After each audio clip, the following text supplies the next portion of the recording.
بسم الله الرحمن الرحيم والصلاة والسلام على سيدنا محمد وعلى آله وصحبه ومن والاه أجمعين. أيها الجمع الكريم، السلام عليكم ورحمة الله وبركاته.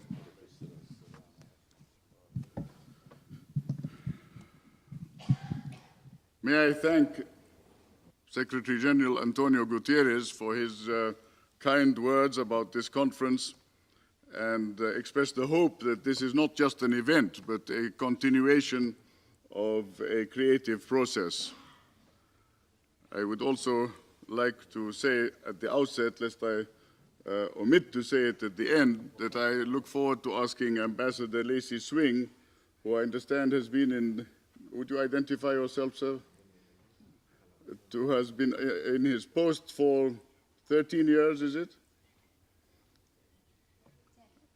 10 years, to address us with a few remarks.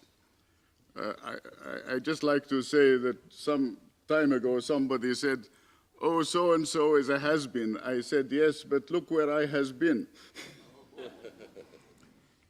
It is great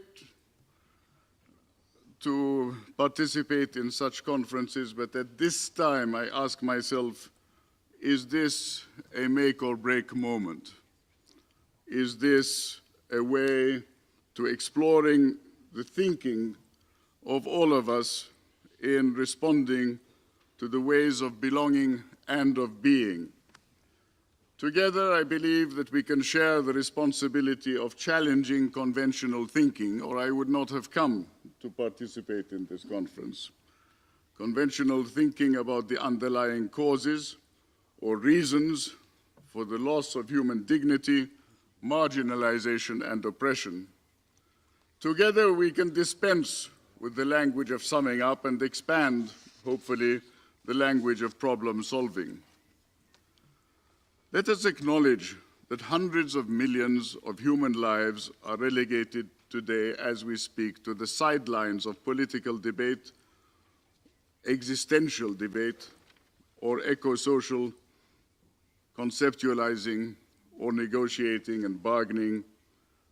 Hundreds of millions of lives suffer acute poverty. In fact, the total number of migrants, Ibn Sabil, as we say in Arabic, the wanderers, has exceeded 65 million refugees, according to HCR. But material poverty does not mean poverty of values and aspirations alone, though it can, of course, crush or pervert them. Question today is how to join forces to enhance equal citizenship rights through enabling people in creative global human commons to lift citizens of this globe out of their respective regions, out of the present state of unmitigated and pernicious poverty. And there I would like to say that whether in Geneva or in New York, I find it sad that we have to go to the ECOSOC, the Valhalla of United Nations multilateral centers, rather than developing our own ECOSOCs within our own regions with our authentic voice coming from the region. I think that in the much vaunted reorganization of multilateralism, we should take into consideration the words of my friend, Brazilian Senator Cristóvão Buarque, who refers to a gold curtain which exists inside every country, separating the rich and the poor. Those who are within the gold curtain form the international first world of the wealthy, and those outside the curtain form the social gulag of the excluded poor. He proposes a social global Marshall Plan, which includes conditional money transfers, microcredit programs, and medical assistance. I want to point out that for decades I have called in Islamic culture for the recognitions of the importance of a universal, accountable zakat foundation that attends to alms, ALMS, ladies and gentlemen, as opposed to arms, ARMS, which are the bane of our existence.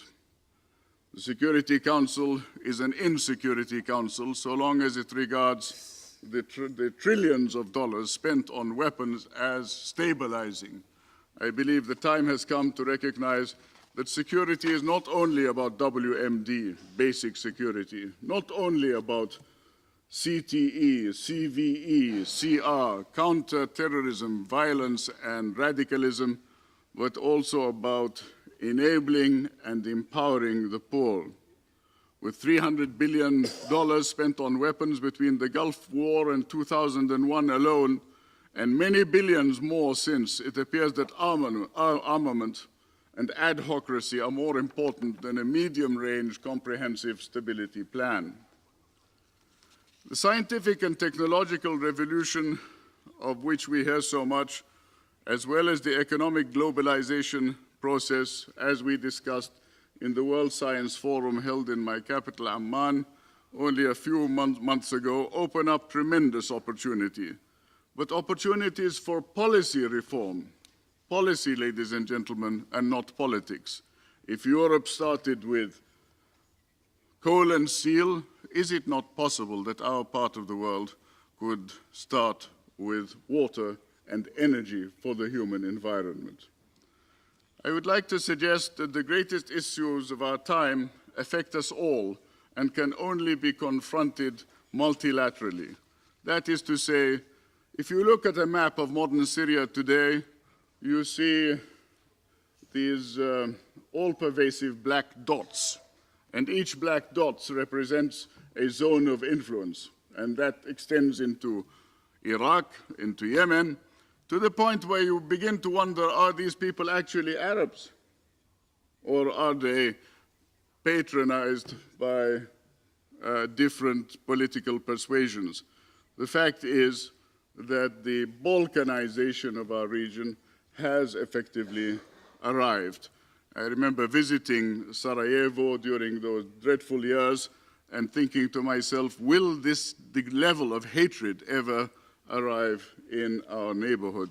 It has arrived because polarity produces hatred, and plurality is unfortunately still in abeyance. Plurality means convivial relations, cosmopolitan relations on their own will not do.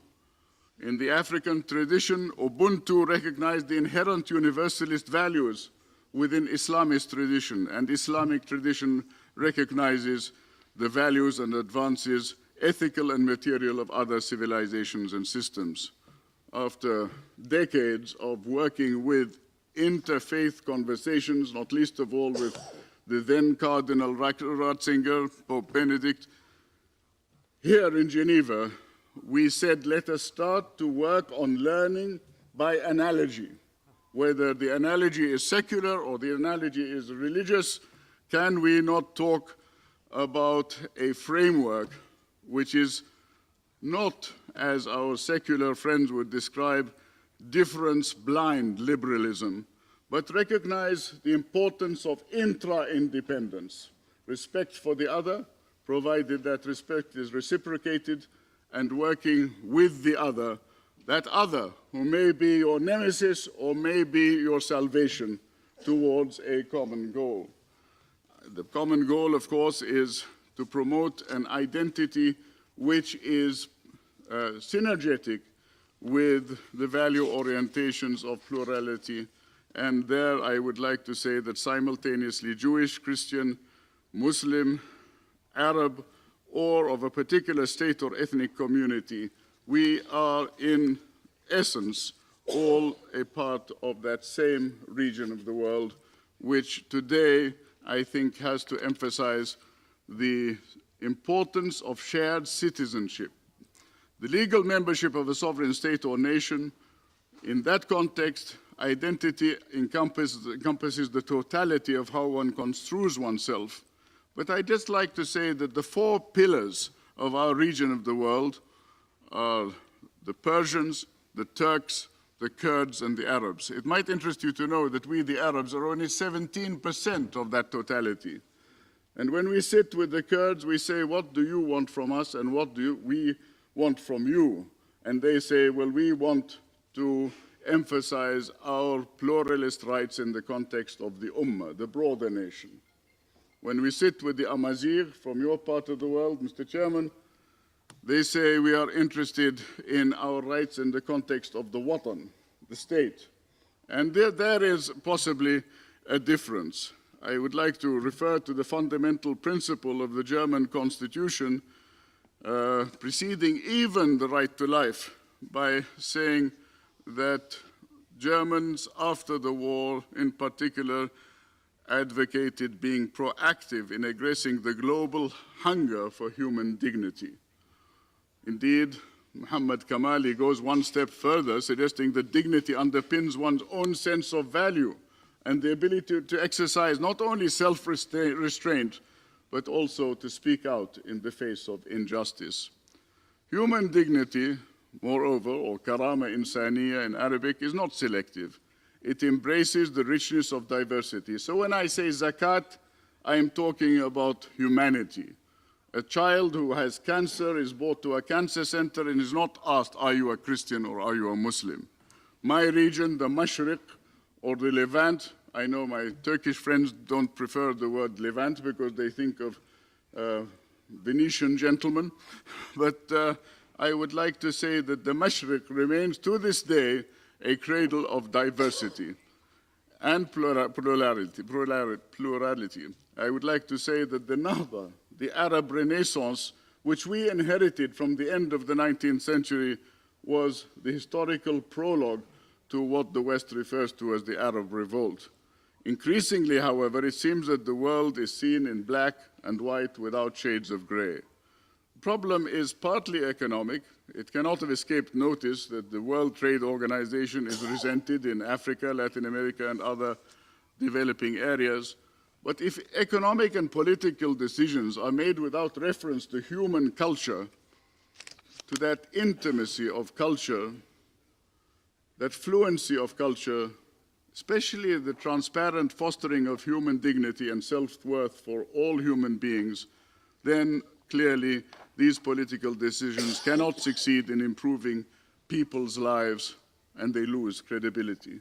We in Jordan have doubled our population in size. I'm not saying this with pride, only in the sense that we have been good hosts for too long. And our population, as advanced by the parliament, is 5.2 million, but in reality our official figures tell a story of 10.4 million.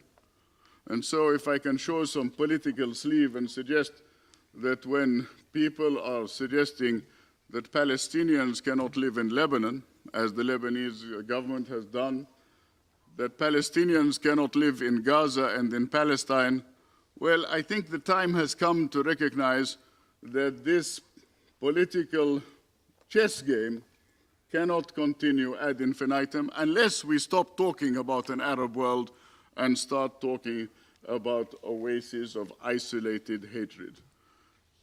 Ghettoization is not cosmopolitan.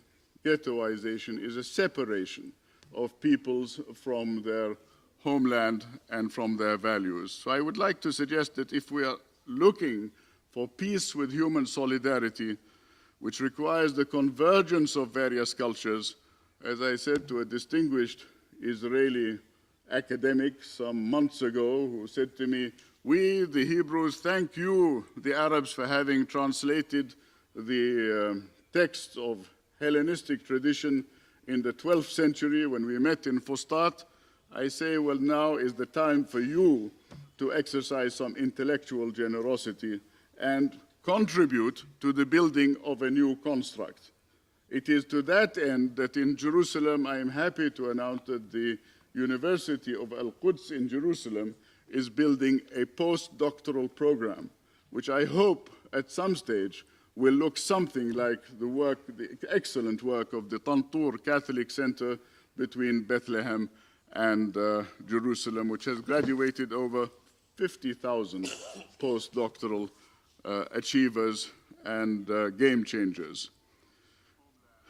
Human rights in the context of the independent commission that started working on international humanitarian issues in the 1980s with the participation of the Security Council members, if you recall, included respect for life, a responsibility towards future generations, protection of the human habitat, and altruism nurtured by a sense of mutual interest and the recognition of human dignity and worth. The report of the Winning the Human Race has been discussed most recently at Chatham House a few months ago, and I wonder whether we can revisit the concept of winning the human race, whether this security issue can become an issue of human dignity and not solely of weapons of mass destruction and the war against terror in its various forms. Can we empower and enable for international citizenship? I think the problem is with those states who do not want to broaden the base of the pie, do not want to see greater stakeholding in the future of the national commons and the regional commons. And in this sense, I want to say a thematic approach of water, energy, and the human environment, so well recognized by the traditions of the 9 faith groups with whom I worked as moderator for the World Conference for Religions and Peace for 6 years, is a tradition that has to be revived. Can we, in short, ladies and gentlemen, wage peace? Wage peace which is less expensive, less rewarding than waging war. Mass, mutually assured survival means just that. But it seems to me that rather than CBMs, confidence-building measures, we are working with OBMs, obstacle-building measures, some of which are guarded as secrets remote from the peoples of the region, only to be surprised by new developments which have nothing to do with the region, but more to do with international political bargaining. In this regard, I'd like to suggest that if the UN has advocated the adoption of 2 agreements as it has, by the end of 2018, a global compact for migration and one for refugees, I urge that human rights be identified as the humane thread that connects each of the individual elements in these compacts, and that the international community makes sure that securing education opportunities on the basis of a full revisiting of our text, heritage, and history, recognition of the commonalities with the text, heritage, and history of the other, that we can work on securing those educational opportunities by the analogies that are required. I would like to suggest that the issue for refugee and migrant children is a priority objective and a shared commitment without discrimination or favor. I must underline that much of the responsibility for the current trend towards retrenchment, polarization, and chauvinistic nationalism must be laid at the door of those leaders who ratchet up the fear of the other, who will swamp your lands, take your jobs, and alter your land irrevocably with their alien culture or religion. And allow me to quote the outgoing Human Rights Commissioner final statement, 18th of June 2018, "Only fearlessness," he says, "is adequate to our task at this point in time. Not ducking for cover or using excuses or resorting to euphemisms, but a fearless approach that is shown by human rights defenders around the world, for only by speaking out can we begin to combat the growing menace of chauvinistic nationalism that stalks our future." In conclusion, I would like to suggest to you the following call to action. 1, we appeal to the higher bodies in the international community to re-establish the new international humanitarian order proposed by Jordan and adopted by the UN General Assembly in 1981. We hear a lot about a new architecture, a new security architecture. Why can it not be a new human architecture? I won't say human security because that has gone the way of many suggestions, but I would like to suggest maybe existential security. This order would help ensure that humanitarian concerns are placed at the center of our national and global policies.